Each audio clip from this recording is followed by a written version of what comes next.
আসসালামু আলাইকুম, সবাইকে স্বাগত জানাচ্ছি বিডি নিউজে। আপনাদের সঙ্গে আছি আমি সুরভি দিবা।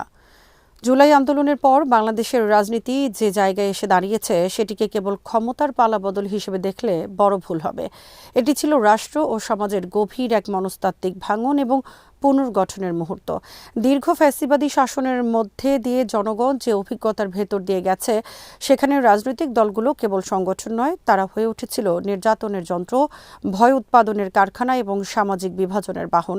এই বাস্তবতায় জুলাই আন্দোলনের সবচেয়ে বড় অর্জন ছিল ক্ষমতার কেন্দ্র ভাঙা নয়, বরং ভয় ভাঙা। মানুষ দেখেছে রাষ্ট্রীয় সন্ত্রাসের মুখেও সম্মিলিত প্রতিরোধ সম্ভব।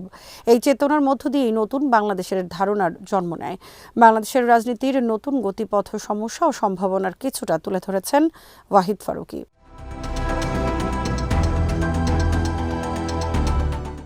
এই নতুন বাংলাদেশের মৌলিক বৈশিষ্ট্য ছিল অন্তর্ভুক্তিমূলক রাজনীতি। এখানে কেউ একক নায়ক নয়, কেউ একক দাবিদার নয়। আন্দোলনটি কোনো একক দলের ব্যানারে হয়নি, কোনো একক নেতৃত্বে পরিচালিত হয়নি, বরং এটি ছিল বহু স্তরীয়। মাঠে ছিল ছাত্র জনতা, শ্রমজীবী মানুষ, পেশাজীবী শ্রেণী। নেপথ্যে ছিল সংগঠকরা, আদর্শিক শক্তি, নিষিদ্ধ ও নিপীড়িত রাজনৈতিক কর্মীরা, বিশেষ করে যাদের দীর্ঘদিন রাষ্ট্রীয়ভাবে অচ্যুত বানানো হয়েছিল। ইসলামী ছাত্র শিবির ও জামাতে ইসলামী এবং তাদের সঙ্গে সংশ্লিষ্ট সামাজিক নেটওয়ার্ক, তারা ছিল এই আন্দোলনের সবচেয়ে ঝুঁকিপূর্ণ অবস্থানে থাকা অংশ। কারণ তাদের জন্য গ্রেপ্তার মানেই শুধু মামলা নয়, মানে ছিল বিচার বহির্ভূত হত্যা বা আজীবনের জন্য অমানবিক নির্যাতন।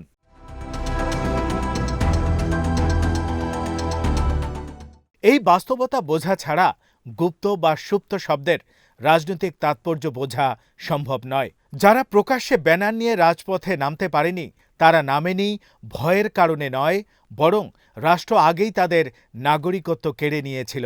তাদের জন্য কোনো আইনি সুরক্ষা ছিল না, কোনো মিডিয়া স্পেস ছিল না, কোনো মানবাধিকার সংগঠনের সহানুভূতিও ছিল সীমিত।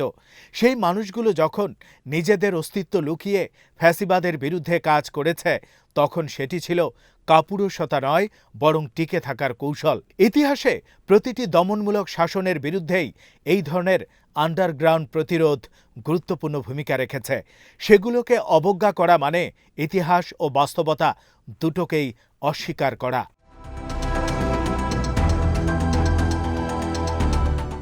তারেক রহমানের বক্তব্য তাই কেবল রাজনৈতিক প্রতিদ্বন্দ্বিতার ভাষা নয়, এটি একটি নির্দিষ্ট ক্ষমতাকেন্দ্রিক ইতিহাস নির্মাণের চেষ্টা। এই ইতিহাসে কেবল তার দল দৃশ্যমান, বাকি সবাই হয় অনুপস্থিত নয়তো সন্দেহভাজন। ঠিক এই কৌশলটাই শেখ হাসিনা দীর্ঘদিন ব্যবহার করেছিলেন। তিনি মুক্তিযুদ্ধের ইতিহাসকে দলীয় সম্পত্তিতে রূপান্তর করেছিলেন, অন্য সব অবদানকে হয় অস্বীকার করেছেন, নয়তো রাজাকার, জঙ্গি, শিবির ট্যাগ দিয়ে নিশ্চিহ্ন করেছেন। আজ যদি বিএনপি একই প্যাটার্নে জুলাই আন্দোলনের ইতিহাস দখল করতে চায়, তাহলে পার্থক্যটা কোথায় রইল?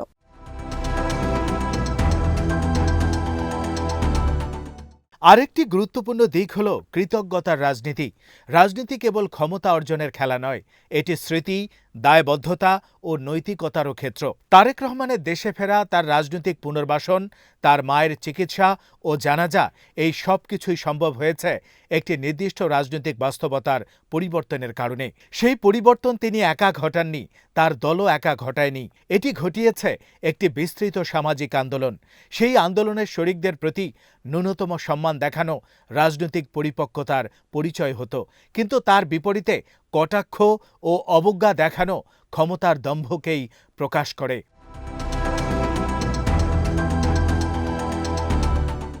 এই দম্ভের আরেকটি উৎস হল রাষ্ট্রযন্ত্রের আচরণ। শেখ হাসিনা পালিয়ে যাওয়ার পর প্রশাসন, নিরাপত্তা বাহিনী ও মিডিয়ার একটি বড় অংশ যেভাবে দ্রুত নতুন শক্তির সঙ্গে নিজেদের সামঞ্জস্য করেছে, তা প্রমাণ করে যে বাংলাদেশের রাষ্ট্রযন্ত্র আদর্শ নির্ভর নয়, বরং ক্ষমতা নির্ভর।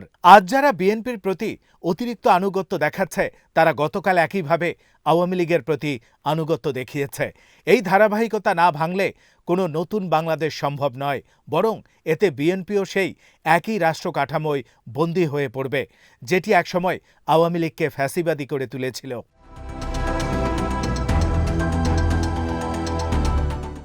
তরুণ সমাজ এই বিষয়টি গভীরভাবে বুঝতে পারছে।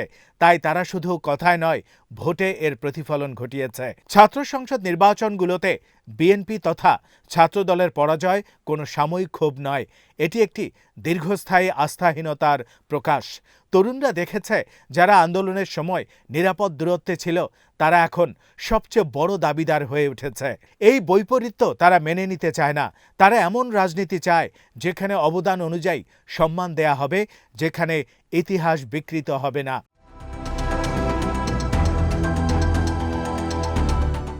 জুলাই আন্দোলনের সবচেয়ে বড় শিক্ষা ছিল ক্ষমতা চিরস্থায়ী নয়, ভয় অজেয় নয়। কিন্তু এই শিক্ষাকে যদি রাজনৈতিক দলগুলো নিজেদের আত্মশুদ্ধির জন্য ব্যবহার না করে, বরং পুরনো আধিপত্যবাদী মানসিকতা নিয়ে ফিরে আসে, তাহলে সেই শিক্ষা বৃথা যাবে। তখন নতুন বাংলাদেশ কেবল একটি স্লোগানে পরিণত হবে, বাস্তবে নয়। আজ বাংলাদেশ এক সন্ধিক্ষণে দাঁড়িয়ে। একদিকে পুরনো বাংলাদেশ, যেখানে রাষ্ট্র মানে দল, দল মানে ক্ষমতা, ক্ষমতা মানে লুট ও দমন। অন্যদিকে জুলাইয়ের আকাঙ্ক্ষার বাংলাদেশ, যেখানে রাষ্ট্র মানে নাগরিক, রাজনীতি মানে দায়িত্ব, আর ক্ষমতা মানে জবাবদিহিতা।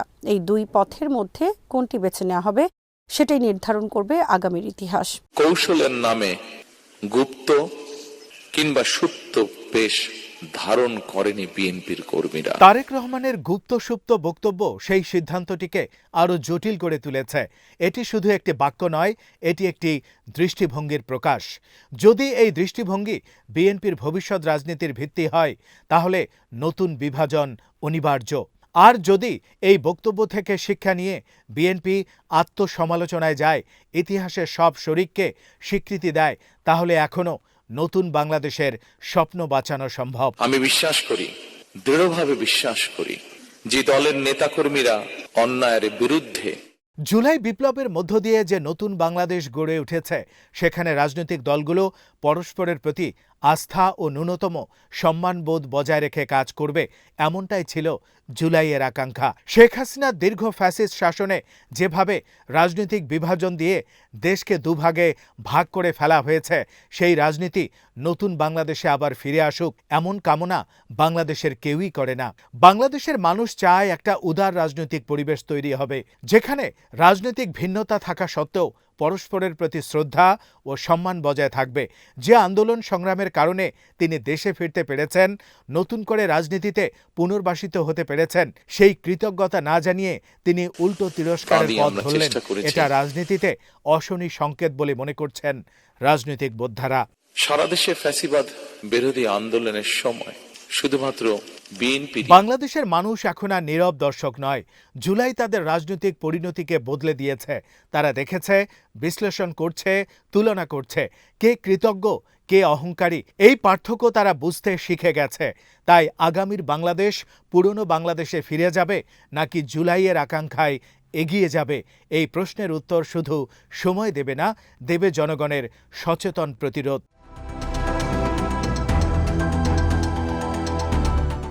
ইতিহাস বারবার সুযোগ দেয় না। জুলাই ছিল এমনই একটি সুযোগ। সেটিকে যদি আবার ক্ষমতার লোভ, দলীয় দম্ভ আর ইতিহাস দখলের রাজনীতিতে নষ্ট করা হয়, তাহলে ভবিষ্যৎ প্রজন্ম আমাদের ক্ষমা করবে না। আজ এখানেই শেষ করছি। সবাই ভালো থাকুন, সুস্থ থাকুন আর দেখতে থাকুন বিডি ভিউজ। চ্যানেলটি ভালো লাগলে সাবস্ক্রাইব করুন, সংযুক্ত থাকুন আমাদের ফেসবুক পেজে। আল্লাহ হাফেজ।